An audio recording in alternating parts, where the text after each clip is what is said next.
A paz do Senhor Jesus para você que nos assiste. Eu sou Raquel, graduada em História pela UFES. A paz do Senhor Jesus.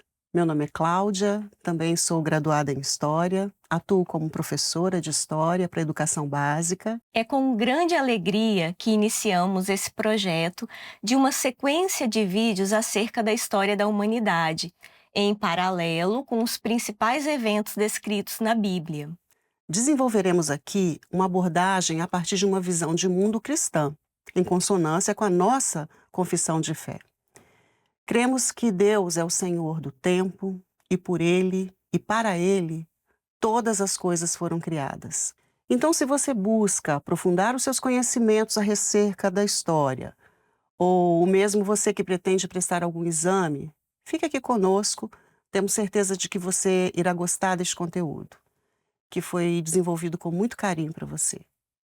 Afinal, a palavra do Senhor nos diz em Tiago 1, verso 5: E, se algum de vós tem falta de sabedoria, peça a Deus, que a todos dá liberalmente e não lança em rosto, e ser-lhe-á dado.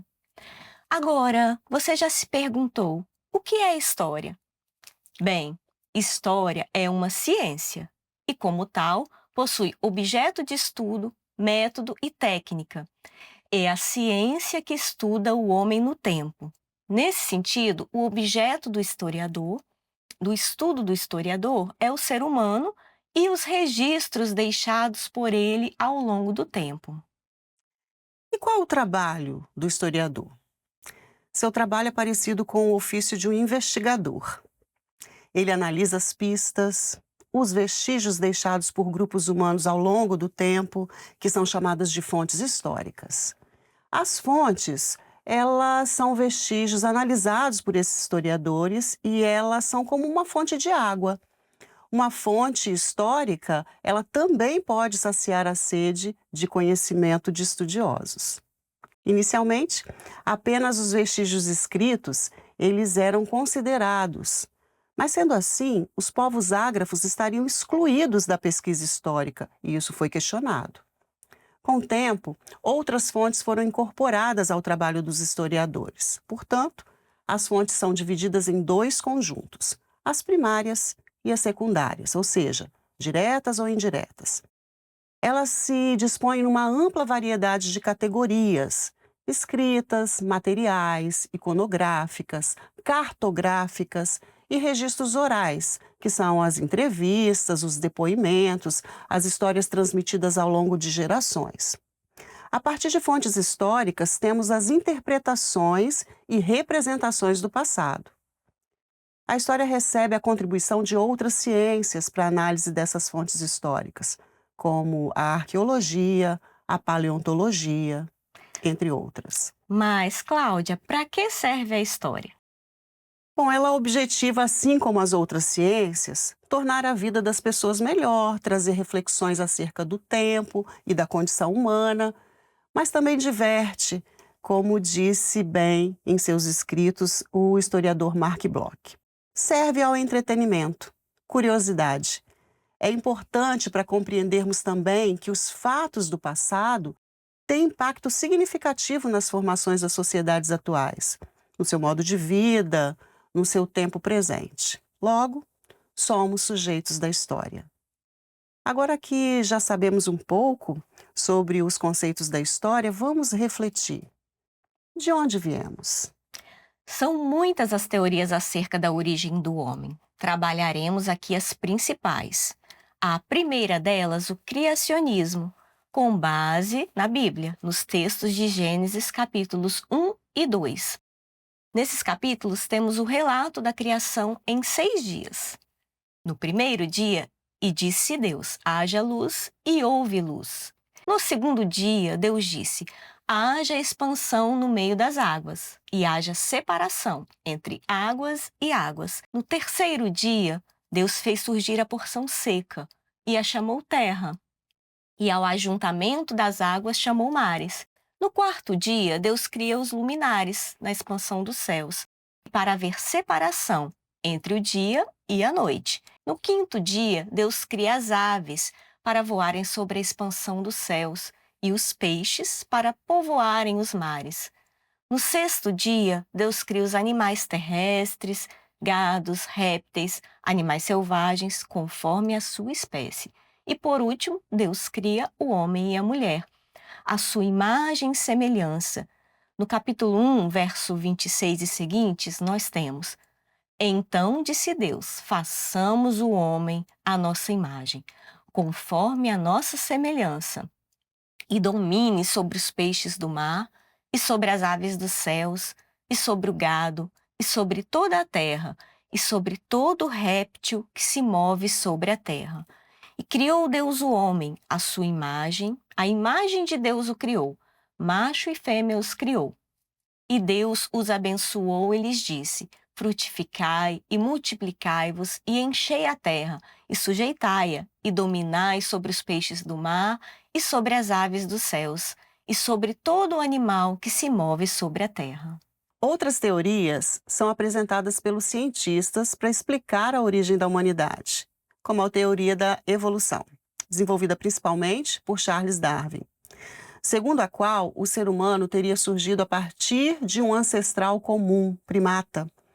Segundo essa teoria, as mutações genéticas ocasionadas ao longo do tempo distinguiram as espécies de seu ancestral comum.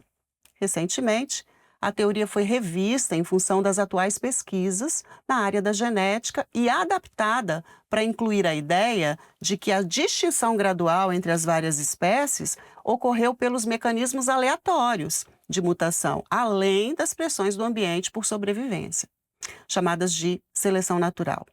A obra principal de Darwin, conhecida como A Origem das Espécies, por meio da seleção natural, foi publicada em 1859.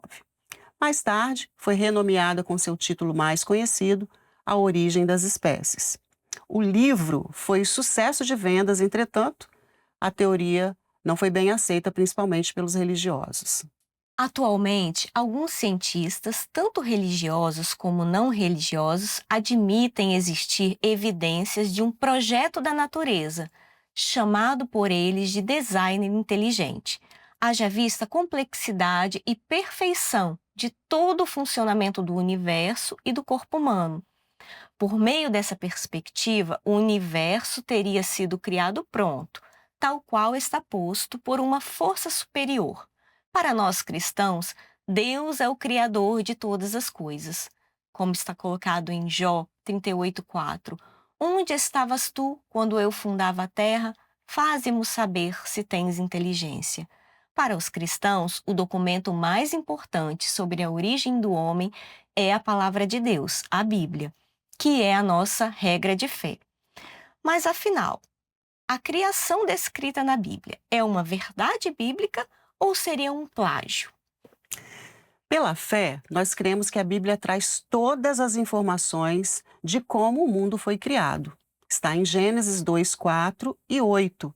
Ele nos afirma assim, a Bíblia nos afirma assim: estas são as origens do céu e da terra, quando foram criados, no dia em que o Senhor Deus fez a terra e os céus. E no 8, e plantou o Senhor Deus um jardim no Éden, da banda do Oriente, e pôs ali o homem que tinha formado. Mas vocês já ouviram falar acerca de mitos da criação narrado por outros povos? Teria Moisés plagiado outros mitos da antiguidade? Há pelo menos 3 interpretações possíveis. A primeira é que a história, possíveis e consideradas, né?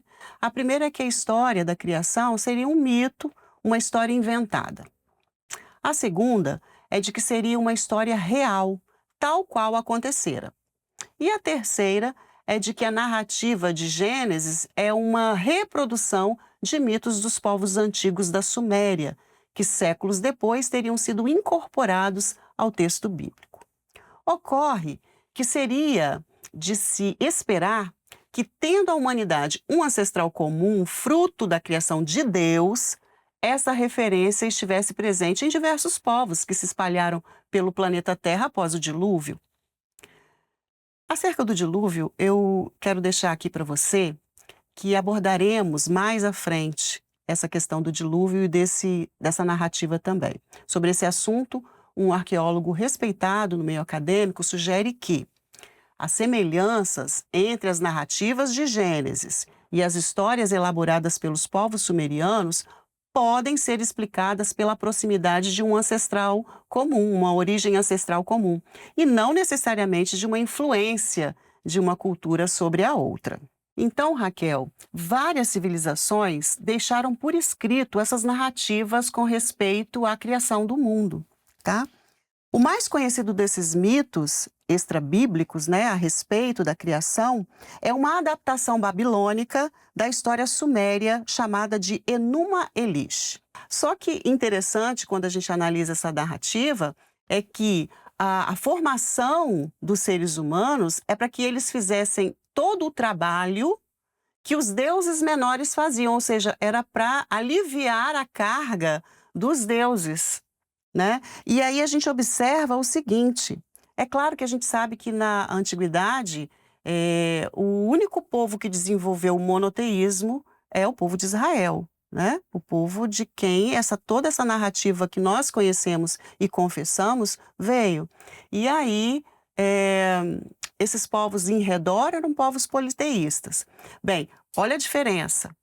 Enquanto na narrativa babilônica os seres humanos foram criados para diminuir a carga dos outros deuses, a palavra de Deus diz, em contraste a isso, que a criação de Deus, ela mostra principalmente que Deus tem o controle de tudo e que a criação do ser humano foi um ato de amor.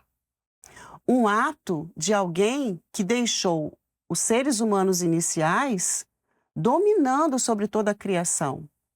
Um ato de amor que queria manter com esse ser humano um relacionamento, que é o que Deus nos propõe. Ele só quer isso, que nós abramos o nosso coração e tenhamos um relacionamento com Ele. Por isso que a nossa confissão de fé, quando a gente fala de história, ela está muito voltada para aquilo que a gente entende como o mundo em que nós vivemos e a nossa existência. Por que nós chegamos aqui, né? Então, a criação do homem não foi para diminuir carga de ninguém, ela faz parte do amor de Deus para com as nossas vidas. Então, logo as semelhanças entre as narrativas, elas podem ser explicadas quando consideramos que somos, sim, dependentes de um homem e de uma mulher, mas o que será que as pesquisas científicas, Raquel, apontam a respeito desse tema? Vamos chamar, para nos explicar mais precisamente essa questão, o pastor Willer Campos Júnior, do Grupo Ciência e Fé da Igreja Cristã Maranata.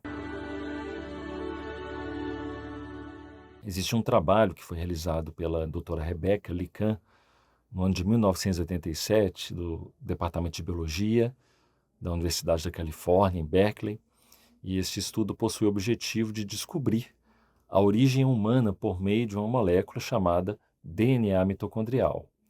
O DNA mitocondrial que está localizado nas mitocôndrias no interior das nossas células. E elas têm algumas funções, como, por exemplo, respiração celular, produção de energia. Só que, além de desempenharem esses papéis, as mitocôndrias elas vão apresentar uma característica bem interessante, que é a de conter um DNA próprio. E o DNA mitocondrial ele vai ser essa sequência, que é uma sequência pequena, circular, que contém cerca de 37 genes, uma quantidade bem inferior aos genes presentes no DNA nuclear. No entanto, o DNA mitocondrial ele vai ser transmitido às gerações seguintes exclusivamente pela mãe. Então, os filhos eles herdam somente o DNA mitocondrial da mãe. E a doutora Rebecca Lican, ela publicou um artigo cujo título ficou conhecido como Eva mitocondrial, e esse estudo ele conta que foram realizados testes com 147 indivíduos dos 5 continentes do planeta, e durante a pesquisa foi demonstrado que não havia qualquer familiaridade sanguínea entre aqueles participantes. Concluiu-se então que todos eles possuíam, de uma certa forma, um DNA mitocondrial muito semelhante. Este resultado sugeriu que todos eles possuíam um ancestral materno em comum, ou seja, eles são provenientes de uma mesma e única mulher. Então, o que aconteceu? 10 anos depois, dois cientistas, Lowe e Schirer, pegaram o estudo da doutora Rebecca Lican e realizaram um cálculo. E eles chegaram à conclusão de que essa mulher teria surgido em algum tempo, entre 6.000 e 6.500 anos. Apesar do trabalho Eva mitocondrial não dizer que essa mulher seria a mãe de toda a humanidade, esse estudo ele nos deixa um entendimento de que, em algum tempo, essa mulher existiu. E pela palavra de Deus, nós sabemos que todos nós temos uma origem comum e de uma mesma mulher, Eva. E como está escrito em Gênesis, capítulo 3, verso 20, portanto, Eva foi o nome que Adão chamou a sua mulher, porque disse ele, se tornará mãe de toda a humanidade. Pastor Willer, o que a biologia nos diz acerca dos elementos que compõem o nosso corpo?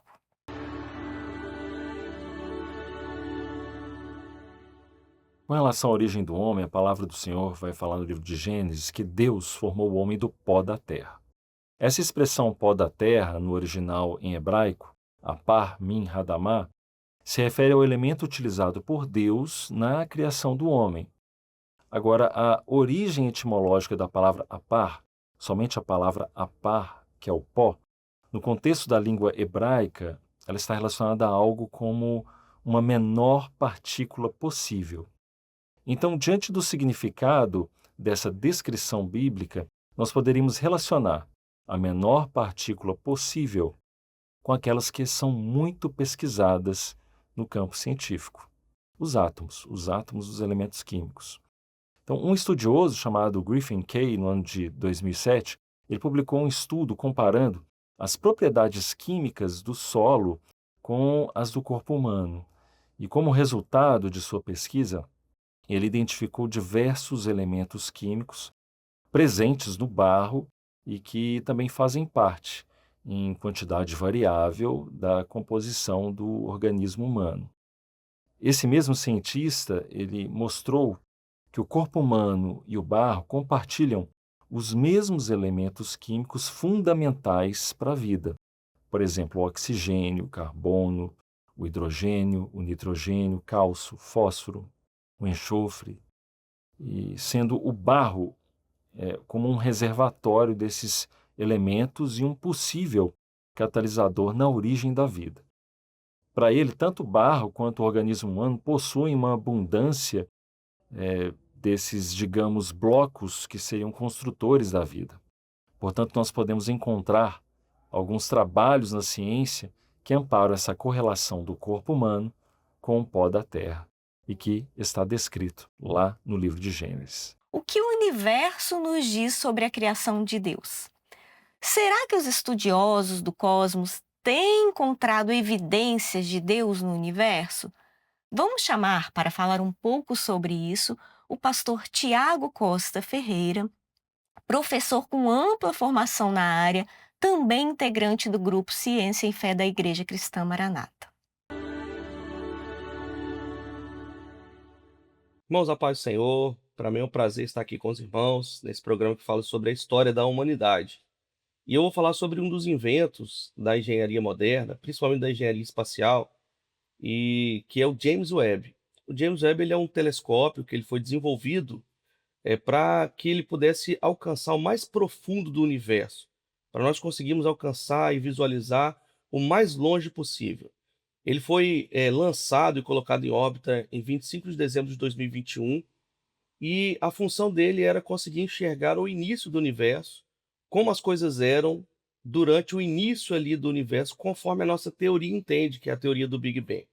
Então, a teoria do Big Bang entende que lá no início do universo deveria haver somente estrelas jovens, não poderia ter galáxias, e as estrelas estariam em formação. Então, ao lançar o James Webb e ele conseguir enxergar o mais longe possível, nós deveríamos enxergar no universo uma visão do passado. Ou seja, nós iríamos olhar para as estrelas mais distantes e ver como elas eram há 13 bilhões de anos atrás. Essa é a teoria do Big Bang, então o James Webb ele foi feito para praticamente comprovar essa teoria. Só que durante todo o trabalho que foi realizado, ao olhar para o profundo do universo, o James Webb ele não achou essas estrelas em formação. Muito pelo contrário, ele achou galáxias prontas, galáxias que estavam totalmente prontas, totalmente formadas, o que contraria a nossa teoria do Big Bang. Então, a nossa teoria do Big Bang não poderia ter essas galáxias. Mas o James Webb, como ele foi apontado para o profundo do universo, para enxergar estrelas que ainda estariam em formação, ele encontra galáxias prontas, totalmente formadas, e objetos ainda que não deveriam existir segundo a nossa teoria, como buracos negros supermassivos, que só poderiam existir depois de 9, 10 bilhões de anos, segundo a nossa teoria. Então, quando ele conseguiu visualizar isso e não conseguiu comprovar a teoria do Big Bang, muito pelo contrário, a teoria do Big Bang então entrou em xeque, né? Entrou em discussão, será que ela está certa, será que está errada? Então, toda a comunidade científica hoje entende que a teoria do Big Bang ela está equivocada e que precisa de muitos ajustes. Mas do ponto de vista espiritual, o que isso tem a ver conosco? Uma máquina que foi criada, o que isso tem a ver para nós que somos servos do Senhor? Meus irmãos, quando nós olhamos para o universo, sabemos que Deus criou todas as coisas. E Deus criou tudo pronto. E o James Webb comprovou isso quando ele olhou para o profundo do universo, para o mais longe possível, onde, pela nossa teoria, não poderia existir quase nada. Ele encontrou um universo pronto. O nosso Deus criou todas as coisas. Durante a sua criação, ele cria o universo, ele cria as estrelas, os planetas, ele cria toda a infraestrutura para mostrar para o homem que ele criou todas as coisas. E essa máquina da engenharia veio para nos mostrar que o nosso Deus é soberano e que ele criou tudo pelo poder da sua palavra. É claro que a nossa fé não está firmada nisso, pois a nossa fé está firmada no Senhor, naquela que é a nossa experiência com um Deus que, além de ter criado todas as coisas, nos remiu e nos tem trazido nessa obra maravilhosa, tem nos conduzido nessa obra maravilhosa para morar com o Senhor na eternidade. Então isso para nós é maravilhoso, olhar que Deus criou todas as coisas, mas principalmente ver que esse Deus que operou e criou todo o universo, ele está ao seu lado, ele está ao nosso lado, ele está ao meu lado para me dar vitória, para te dar vitória, para te sustentar em todos os momentos da nossa vida. Fica aqui o nosso abraço a todos os irmãos, a paz do Senhor Jesus. E a você que ficou conosco até aqui.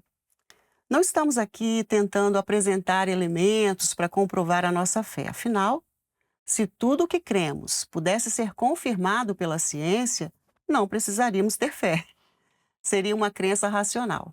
Estamos apresentando estudos que dão ao relato bíblico ainda mais veracidade e faz fortalecer a nossa esperança nesse Deus que tudo fez. Muito obrigada, você que permaneceu conosco até aqui, foi um prazer. E fique conosco para os próximos episódios. Teremos outras perguntas, indagações. Esperamos você. A paz do Senhor. A paz do Senhor.